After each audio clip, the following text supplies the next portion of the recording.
बंगोपसागर रे सृष्टि है लघुचाप क्षेत्र आज और आसंता काली 8 जिले में प्रबल वर्षार संभावना से पाणीपाग विज्ञानी मैंने यही सब स्थान मानक येलो वार्निंग जारी कर तेज दर्शक बंधु जानिबा ए लघुचापटी केउं स्थान में सृष्टि होइछि एवं यार प्रभाव ओडिशा पर किभଳି भाव रहिबो एवं केउं केउं स्थान को पाणीपाग विज्ञानी मानकर आकलन रही एवं केउं स्थान को येलो वार्निंग जारी करा जायछि से संपर्क में संपूर्ण विवरणी मुझे आपको वीडियो प्रदान करी से आपने निश्चित वीडियो को प्रथम शेष पर्यंत देखिए जदि वीडियो भल लगे तेज पाखे लाल बटन निश्चित सब्सक्राइब करेंगे पाखे आसुवा बेल आइकन बजाइदेवे और ऊपर आसुवा ऑल नोटिफिकेशन क्लिक करके भूलें जहाँफल एभली वीडियो सर्वप्रथम आपण निकट में पहुँच पार। तेबे आसतु जानिबा आजिर यह पाणीपाग संपर्कित व लघुचाप संपर्कित वर्षा संपर्कित विशेष गुरुत्वपूर्ण खबर को। बंगोपसागर सृष्टि है लघुचाप क्षेत्र 2 दिन धरी राज्य में वर्षा नहीं पाणीपाग केन्द्र सूचना। उत्तर उपकूल और दक्षिण ओडिशार किछि जिले में वर्षा नहीं अलर्ट जारी करिछि पाणीपाग विभाग। आंचलिक पाणीपाग विज्ञान केन्द्र सूचना मुताबक विषुव भारत महासागर और संलग्न दक्षिण पूर्व बंगोपसागर उपर वायु घूर्णिबलय लघुचाप क्षेत्र में परिणत होइछि। यार प्रभाव में एक लघुचाप क्षेत्र सृष्टि होवार संभावना रही।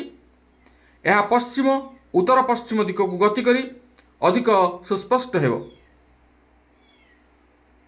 यार प्रभाव में आज और काली 2 दिन धरी राज्यर केतेक जिले में वर्षा सह 30 ରୁ 40 किलोमीटर बेगर पवन बहिबार संभावना रही।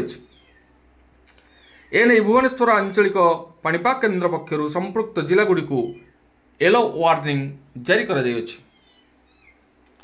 केन्द्र पक्षर जारी बुलेटिन अनुसार आज मालकानगिरी कोरापुट नवरंगपुर कलाहांडी मयूरभंज केन्दुझर बालेश्वर और भद्रकर केतेक स्थान में वर्षा सह 30 ରୁ 40 किलोमीटर बेगर पवन बहिपारे।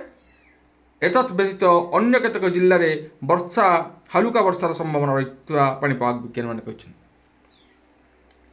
सेहीपरि काली मयूरभंज जाजपुर और कटक जिले में वर्षा सह 30 ରୁ 40 किलोमीटर बेगर पवन बहिब बोली आकलन करिछि पाणीपाग केन्द्र। तेबे दक्षिण पूर्व बंगोपसागर में सृष्टि है लघुचाप क्षेत्र स्पष्ट लघुचाप प्रभाव में आज राज्यर विभिन्न स्थान में वर्षार संभावना।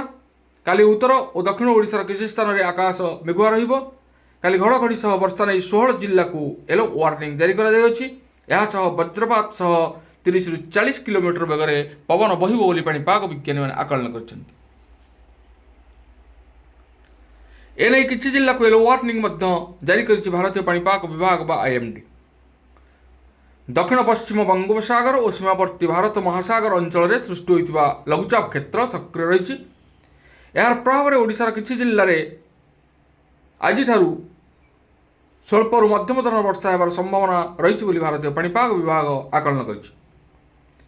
तेज आज एवं काली मालकानगिरी कोरापुट रायगड़ा नवरंगपुर मयूरभंज बालेश्वर भद्रक कटक जगतसिंहपुर केन्द्रापड़ा खोर्धा पुरी केन्दुझर जाजपुर और कलाहांडी जिलार केतेक स्थान में हालुकारु मध्यम धरण वर्षा होवार संभावना रही।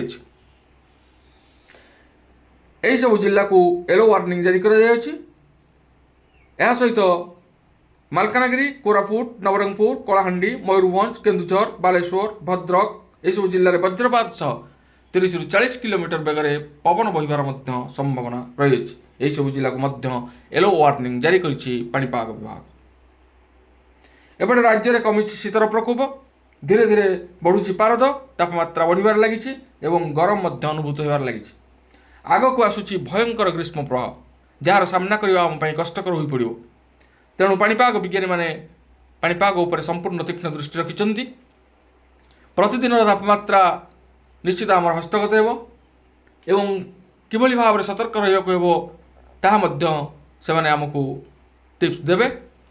तेबे वर्तमान आम देखुचे आकाश मेघमुक्त रही।